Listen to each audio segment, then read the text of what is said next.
On our second wedding anniversary, Ivy, who'd promised to attend my book launch, was a no-show. That night, I fell from a high platform and was rushed to the hospital for surgery, but I couldn't get a hold of her. Later, I saw on my social feed that she was celebrating her male assistant's birthday.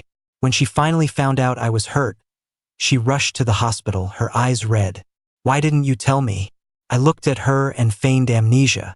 "Who are you? And why would I tell you anything?" The stage lift at the launch malfunctioned, causing me to fall. Lying in the ambulance, I watched my best friend, Alex, frantically trying to call Ivy for me. But he called again and again, and no one answered. Just as I was closing my eyes in despair, the phone rang. Alex picked it up, and Ivy's voice came through first. It was the same as always, a little cold, a little flat. She said, "Leo, something came up tonight, so I can't make it to your launch. Go celebrate with your friends when you're done." In that moment, all the pain and misery I felt was magnified 100 times over. Before I could even say a word, she hung up. Alex was furious and tried to call back to yell at her, but her phone was off. The woman I put on a pedestal was as cold and distant as the moon in the sky. Ivy and I had known each other since we were kids. Our families were old friends, and I'd been in love with her for 12 years, ever since we were teenagers. We came from similar backgrounds, and our tastes and values were perfectly aligned. Starting in middle school, we were always in the same class at the same school, always ranked first or second in our grade. She was reserved and didn't talk much, but we could still talk for hours about a million different things every day. I thought I was special to her, that she loved me just as much as I loved her. But now, less than 2 years into our marriage, that dream was about to shatter. She started staying out late, using business trips as an excuse. But I knew the truth. She'd fallen for another guy. And today, she forgot our second anniversary and blew off my book launch. All to see him. My leg was broken. The edge of the lift had scraped the back of my head, leaving a nasty gash. After the doctor stitched me up, he told me I needed to stay for observation. Alex had to get home, but he tried calling Ivy a few more times, hoping she'd come stay with me. Still no answer. Just a busy signal. I told Alex to go home, that I'd call a nurse if I needed anything. Once things quieted down, the pain and misery came flooding back, twice as strong. The anesthetic from the stitches had long worn off, leaving only a searing pain in its wake. It hurt so much I couldn't even think about sleep. I opened my phone and scrolled through my social feed. I saw that the new male assistant Ivy had hired was celebrating his birthday tonight. The caption read, "My boss didn't just celebrate my birthday with me, she also got me a limited edition watch. The best boss in the world." The woman in the picture, smiling so gently, was the woman who slept next to me every night, Ivy. While I was lying in a hospital bed, unable to reach her, she was out celebrating with that guy. It looked like Ivy really had a thing for him. That's why she kept him so close. I opened the cloud storage for our home security cameras. I watched it until 2:30 a.m., when the front door finally opened. Ivy took off her coat and walked into the bedroom. She didn't even seem to notice I wasn't home. She just lay down and went to sleep. The next morning, she got up, saw there was no breakfast on the table, paused for a second, and then just left for the office. In our 2 years of marriage, I had gotten into the habit of waking up early to make her breakfast every day. Ivy was a picky eater, so I always tried to make her different things. Her friends all said she'd married the perfect husband. They said that just for the breakfasts alone, she could never leave me. Ivy would just smile, then turn to me and say, "You don't have to work so hard.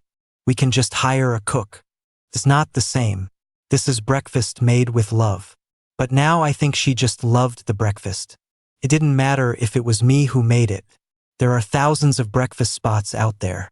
No one is irreplaceable. Alex showed up first thing in the morning. When he saw Ivy wasn't there, he started cursing her out and tried to call her again. Her husband gets in an accident, and she's nowhere to be found for a whole day. What could possibly be more important than your husband? Don't call her. I wanted to see just how long it would take for her to remember me. Before she had a chance to remember me, though, I saw her at the hospital. Ivy, my wife, was helping her male assistant as they waited in line at the pharmacy. The guy didn't look as handsome in person as he did in the photos, but he was the complete opposite of me. He was bright, sharp, with a rebellious, boyish energy. "Thanks for bringing me to the hospital, Ms. Reed." "It's nothing," Ivy said, handing him a carton of milk and a container of dumplings. "You have low blood sugar and you still skip breakfast. You're so reckless." The assistant was about to say something else when his eyes suddenly landed on me, waiting by the elevator. He froze for a second, then his expression shifted to one of alarm, like a startled dog, but it quickly morphed into a look of concern. "Mr. Kent?" he asked, his voice full of worry. Ivy followed his gaze and saw me. She looked stunned. "Leo?" Ding. The elevator arrived. Alex was about to charge over and confront them, but I quietly stopped him. I told him to hurry up and push me into the elevator. The moment the doors closed, the knot in my stomach finally loosened. Alex was baffled. "Ivy is cheating on you, taking some pretty boy to the hospital, and you can just take it? What else am I supposed to do?" My upbringing wouldn't allow me to make a scene in a crowded public place. I had convinced myself for days and nights on end that as long as she never said the words, I could just pretend I didn't know. But just now, seeing the gentle warmth she showed her assistant, a warmth I'd never felt, when she told him, "You're so reckless," I knew we were over. She had really betrayed me. She had betrayed the love I'd held for her for over a decade. But if I was going to be miserable, she wasn't getting off easy. Ivy called me, but I didn't answer. She called Alex. Alex gave her my room number. As a wife, all she had left for me was a sense of duty, a chain that forced her to come running to my hospital room. She stood at the door, panting, looking at me with an expression of extreme urgency and concern. "Leo." She felt guilty that she wasn't there for me the moment I got hurt last night. Of course, she felt even guiltier that while I was suffering and my life was on the line, she was out celebrating another man's birthday. She walked to my bedside and sat down. "Leo, why didn't you tell me you were in an accident?" All those unanswered calls were like my sinking heart. I didn't want to hear any of her excuses. I spoke before she could. "Who are you? And why would I tell you anything?" Ivy was stunned. Alex was shocked too. But as my best friend, he'd always understood me better than Ivy, my own wife. He got it. Ivy looked at me, realizing I wasn't joking. For a moment, a flash of panic crossed her face. She stood up and said she was going to find a doctor. After she left, Alex asked me why I was faking amnesia. I was silent for a moment, then said quietly, "I want to make her sick, and I want to make her pay." A few doctors came in and did some basic checks.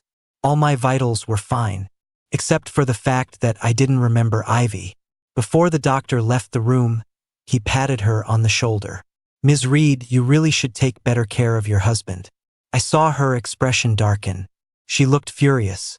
She sat by the bed and I sat on it. We were so close, yet a world apart. I watched her silently, listening as she tried to prove she was really my wife. She said she'd bought an estate in my name after we got married and decorated it exactly how I liked. She said we'd been married for 2 years, and that yesterday was our anniversary, and that I had loved her since we were kids. See? She knew perfectly well that yesterday was our anniversary, but she still went to see another guy. It's not that she didn't know. She just didn't care. I smiled and cut her off. "Ms. Reed, you say you're my wife. So why weren't you there on our anniversary when I had my accident?" Ivy's face changed. I looked at her, my smile gentle. "You were at the hospital with another man." She panicked, reaching out to grab my hand. "Leo, don't be ridiculous. You're the only husband I have. Ethan is just my assistant." "Just an assistant?" "Funny, because that man looked more like your husband than I do." I lay back down and turned my back to her.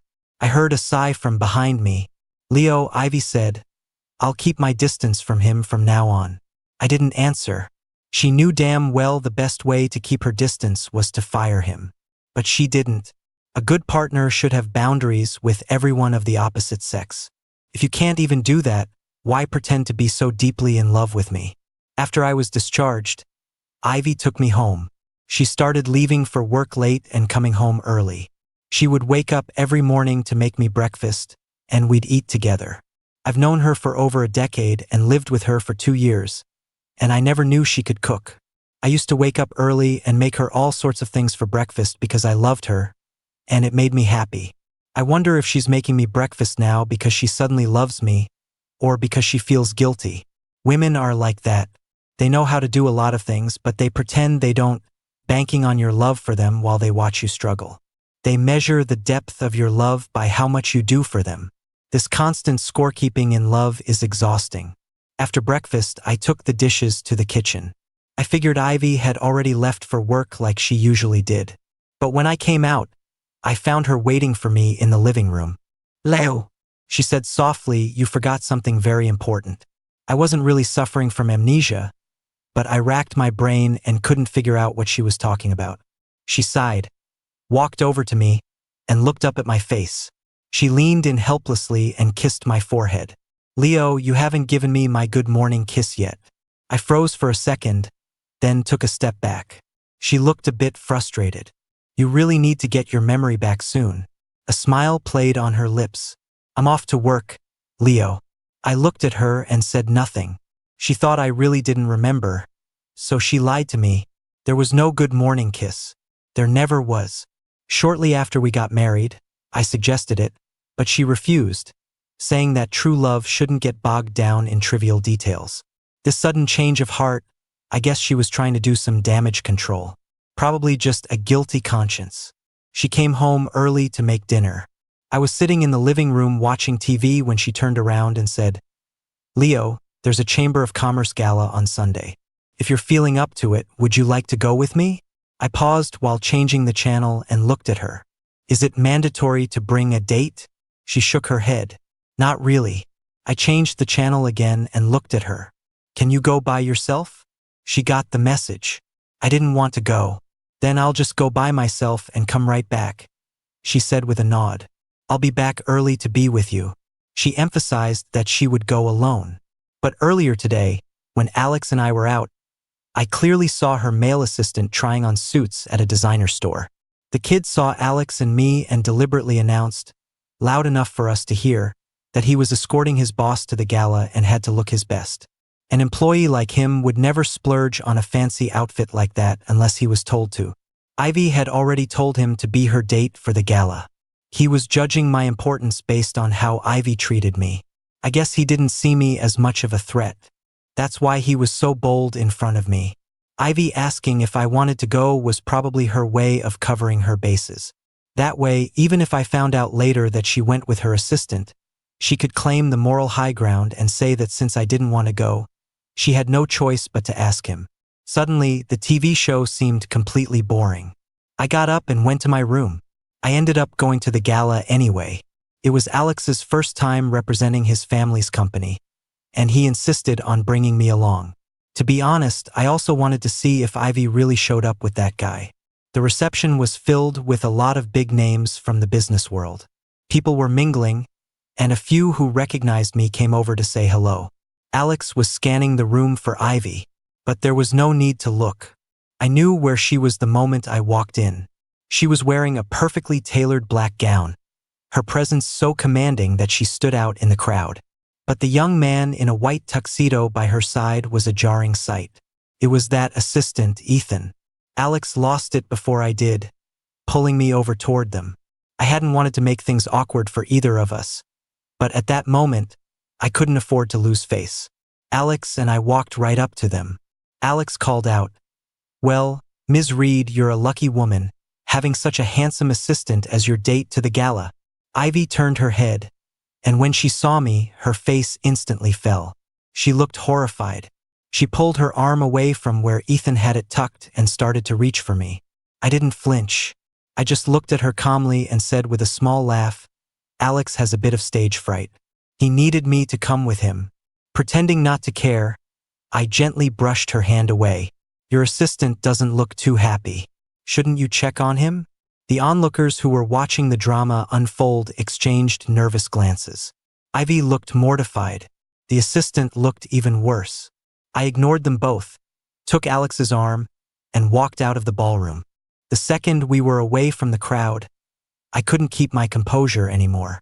My fists were clenched so tight my nails dug into my palms. The sharp sting of pain the only thing keeping me steady. Leo, are you okay? You don't look well. I'll take you home. Alex was supposed to be representing his family's company tonight. If he left this early, his dad would kill him. I told him I was fine on my own and hailed a cab. Ivy rushed home soon after. She came straight to my room, but I had locked the door. Leo! Her voice, low and pained, came from the other side of the door. You said you didn't want to go. That's the only reason I asked Ethan to come with me. He's good with people. He can help me fend off a lot of unnecessary networking. In the dark, I stared up at the ceiling and said softly, You said you'd keep your distance from him. Hearing my response, she eagerly tried to prove her loyalty. I'm sorry. I promise it will never happen again. And if it does?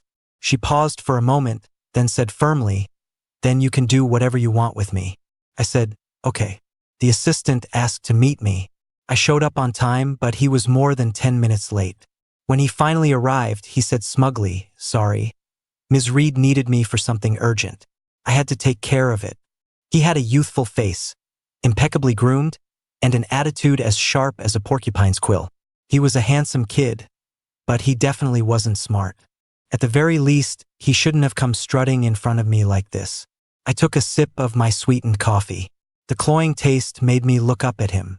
You wanted to see me about something? Mr. Kent, your taste is quite different from Ms. Reed's. Ethan waved over a waiter. An Americano, no ice.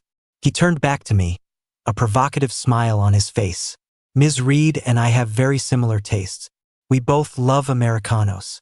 So, you came here to tell me you want to be the other man and steal my wife? Perhaps because I was so direct, my gaze so unflinching, he faltered. A scream echoed through the coffee shop. I had just poured the rest of my sugary coffee over his head. Is your life really so miserable that you have to get your kicks from being a homewrecker? Oh wait, you're not even that yet, and you're already showing off in front of me. His eyes blazed with anger and resentment. Like a cornered wolf cub, he tried to lash out. Leo Kent, she's not interested in you anymore. Hearing my name come out of his mouth only made me angrier. I slapped him across the face. What do you think Ivy would do if she found out you came here to taunt me? She'd kick you to the curb in a heartbeat, right? I had hit a nerve. His face turned pale. If he could actually win Ivy over, he wouldn't have needed to come to me. He was gambling on my vulnerability and sensitivity, hoping I would go and make a scene with Ivy. It was just like at the hospital. When he saw me, there was a glint in his eye, which is why he called out to me, making sure Ivy knew I'd caught her with another guy. Even back then, he was betting that seeing Ivy with him at the hospital would make me go home and start a fight. And if I fought with her, it would give him the opening he needed. You're just some rich kid who relies on his family. We're both men. I'm just as good looking as you. Why do you get to live a life of leisure, spending Ms. Reed's money without a care in the world, while I can't? The other customers in the coffee shop were giving him strange looks. I laughed. Why? Because my family is the biggest shareholder in her company.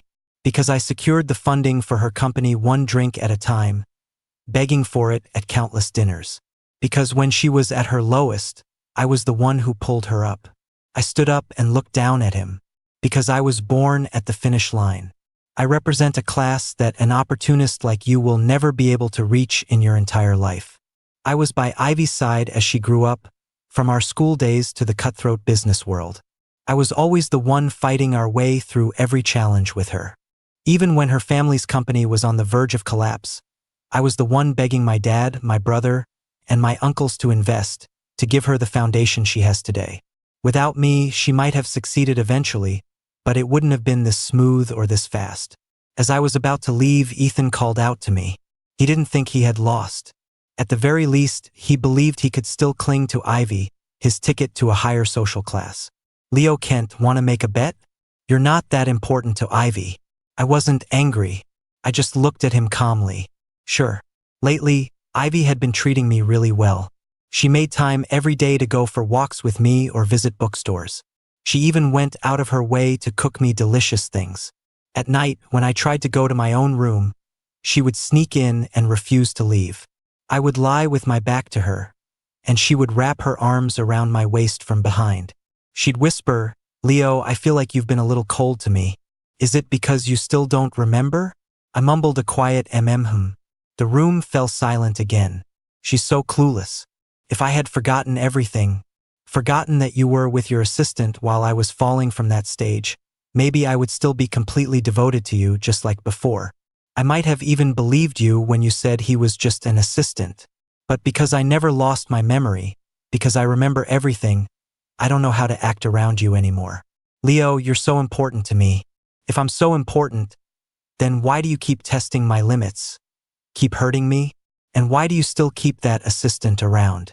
You used to always say you wanted to go to Mount Washington. How about we go climb it the day after tomorrow? I've heard that if a couple in love climbs Mount Washington and makes a sincere wish, they'll stay together forever. For 2 years, I had suggested we go many times.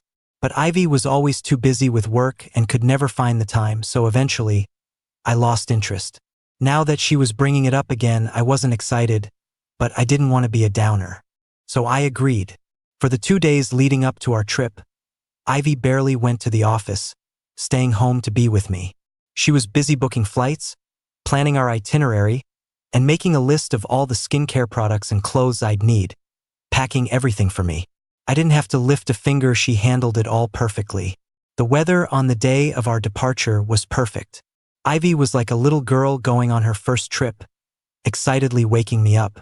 I looked at the mountain of bags she had packed for me and laughed. We're only going for a week. As long as we have money, we can buy whatever we need there. She shook her head, saying she was worried I wouldn't be used to new things, and that the bags were mostly filled with supplements for my recovery anyway. It was such a simple gesture of care, but it felt so good. If things could stay this good, I thought, then I could keep pretending, keep acting like I didn't know anything. But on the drive to the airport, a call came in from her assistant. His voice was choked with sobs, thick with distress. "Ms. Reed, it's bad. Zach, he has a high fever that won't break. He's at the hospital, and he just keeps crying for you. His mom, Sarah, is out of town and I can't reach her. I don't know what to do. You're the only one in this city who's ever been kind to him."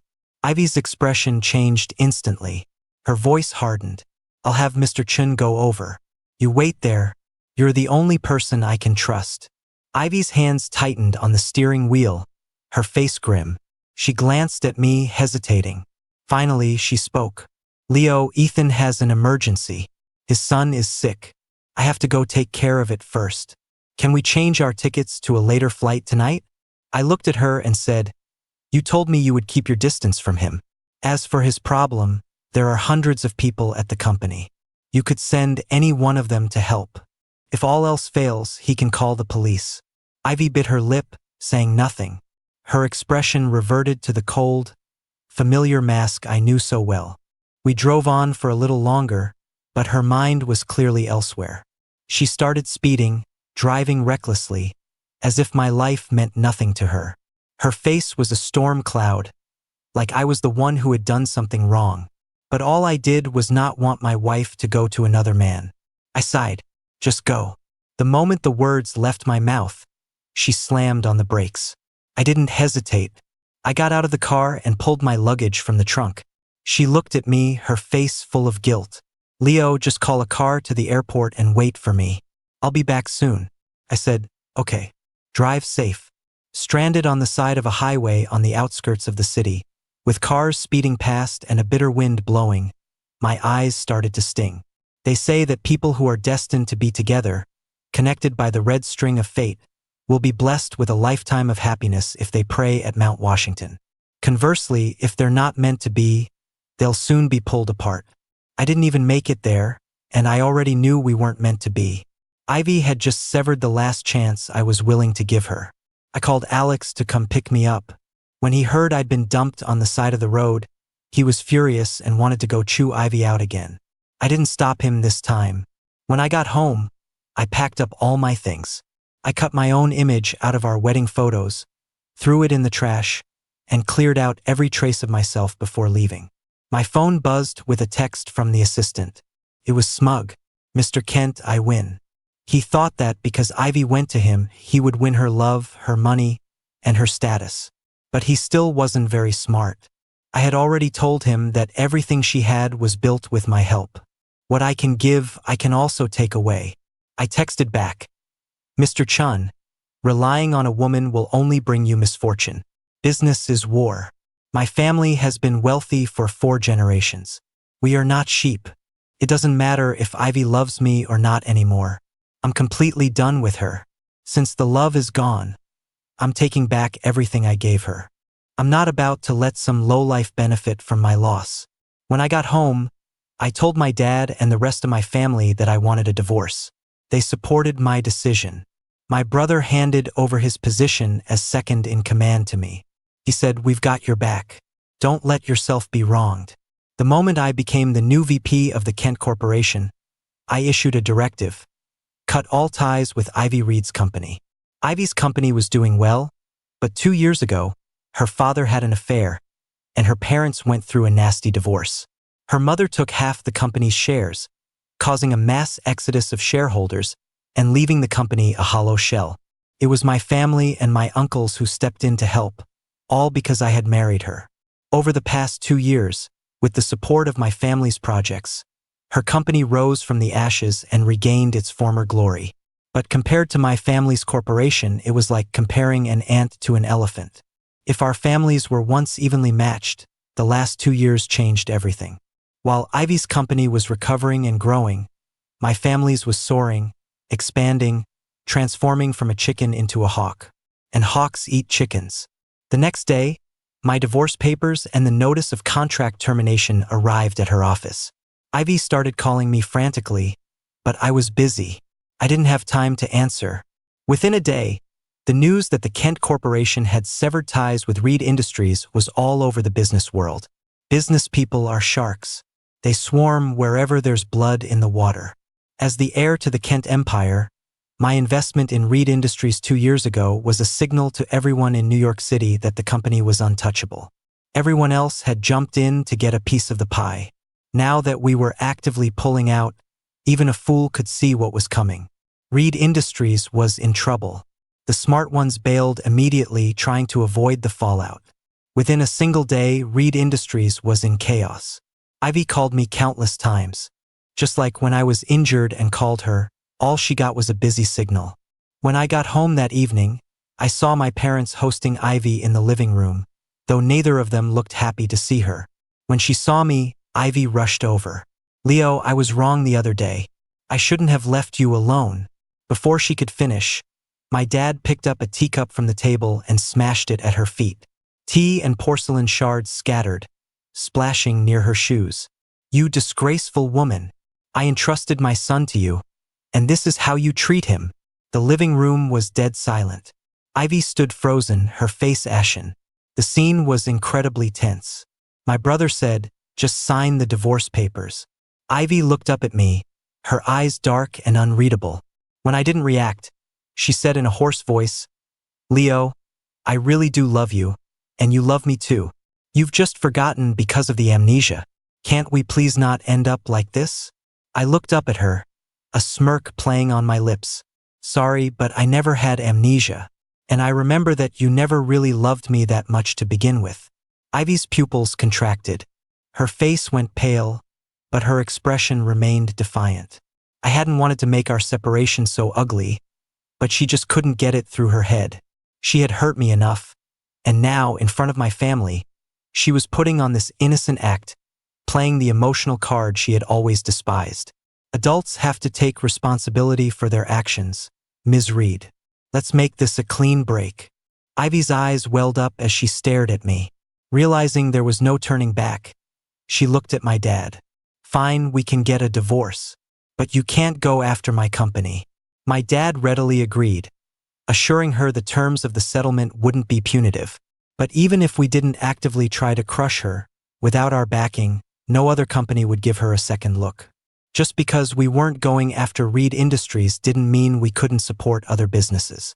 After pulling our capital from her company, I immediately invested it in her main competitor, Lin Corp, run by Chloe Lin.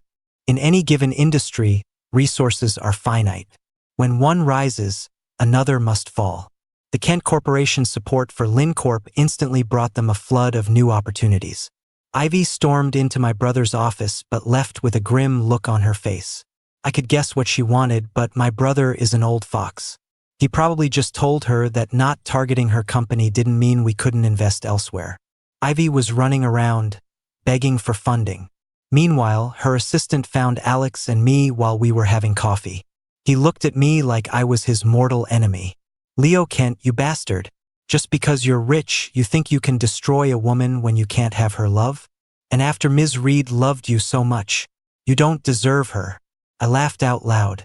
"Mr. Chun, have you forgotten you were the one telling me Ms. Reed wasn't interested in me anymore? You're a real piece of work. 1 minute you're biting the hand that feeds you, the next you're begging for scraps. You change your tune faster than the weather. Yes, my family is rich. If you're so capable, why don't you get your ancestors to send you some cash so you can throw your weight around? You want to use sex to get money and power, but at the same time, you hate the rich. Mr. Chun, if you have a personality disorder, you should see a doctor, not me. They won't judge you for your lack of morals and shame. Here's a piece of advice. Relying on a woman is a dead end. Your own ability is the only stepping stone to a higher class. The elite don't like idiots." Ethan's face turned livid. He stormed off in a rage. But he did listen to me, just not completely. While Ivy was down and out, he stole the company's technical data and tried to sell it to LinCorp. Chloe Lynn and Ivy were rivals, but not enemies. With our partnership, her company was thriving. She had no need for such underhanded tactics. More importantly, Chloe had no interest in Reed Industries' outdated technology. Ivy called the police on Ethan. He was arrested for corporate espionage and is currently awaiting trial. There were a lot of details to iron out for our joint project with LinCorp, so Chloe and I were often seen together. The media started reporting that Chloe and I were a perfect match and that a wedding was on the horizon. Chloe sent me a screenshot of a news article. What do you think? I thought about the decade I spent chasing after Ivy, like a caged animal, my every emotion dictated by her. I had lost all desire for love. It just seemed pointless. But maximizing my interests was another story. I replied to Chloe, "It's worth a try. Smart people can understand each other with just a few words." For my dad's birthday, he invited many of New York City's top entrepreneurs. I stepped out of the car in a custom-tailored suit, with the equally stunning Chloe Lynn on my arm as we walked down the red carpet. The executives, hoping to network with my family, knowing nothing about our situation, immediately started gushing about what a perfect couple Chloe and I were. Chloe could barely contain her smile. I, on the other hand, didn't really care. As soon as we walked in, I saw Ivy's gaze locked on me. She looked worn out. Her beautiful face had lost its radiance, making her pantsuit seem wrinkled and drab. She walked towards me, her eyes filled with a deep, cloying affection, and called my name, Leo. I instinctively moved closer to Chloe, frowning as I looked at her coldly. It was as if she couldn't register my disdain. She took another step forward, her eyes fixed on me. "Leo, are you and Chloe Lynn together?" I looked at her face and said slowly, "None of your damn business." With that, I took the arm of a gleefully expectant Chloe and turned to leave. Later, when I stepped outside for some air, Ivy followed me like a ghost. "Leo, can we get back together?" I rolled my eyes. Women can be so masochistic. They don't appreciate what they have until it's gone. I chuckled. "Do you really think you're good enough for me now?" That one sentence made Ivy stand up straight, her face turning deathly pale. "Are you saying that because I'm broke and have no money now?" I didn't answer her. I just went back into the party. But my heart still ached. She still didn't understand why I left her. Ivy was desperately looking for investors. She even managed to get her mother's shares back. But Reed Industries was already hollowed out.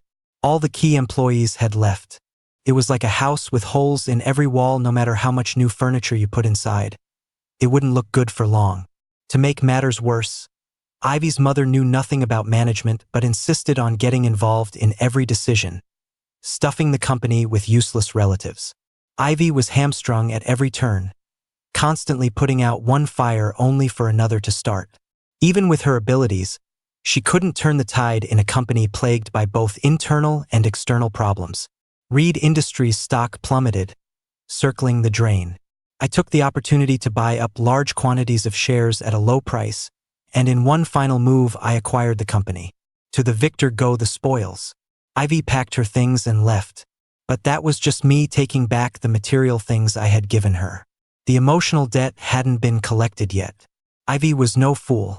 When she failed, she immediately started looking for a way to get back on her feet.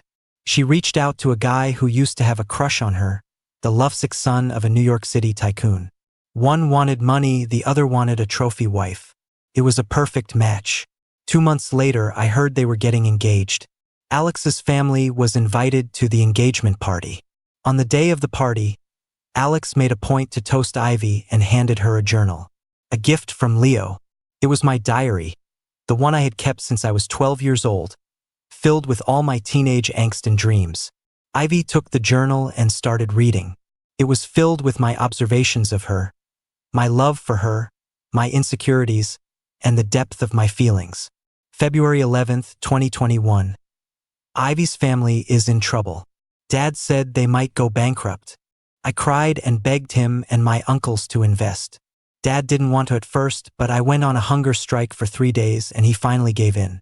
February 28th, 2021. There wasn't enough capital. Ivy was so stressed. I heard my uncles had some promising projects up for bid, so I shamelessly went to beg them again. This time, I had to use my dad's reputation. The Kents are a tight-knit family, so when my uncles thought it was my dad's wish, they agreed to help Ivy. When my dad found out later, he was so angry he didn't speak to me for 2 weeks. He said I was a lost cause. But Ivy is destined for greatness.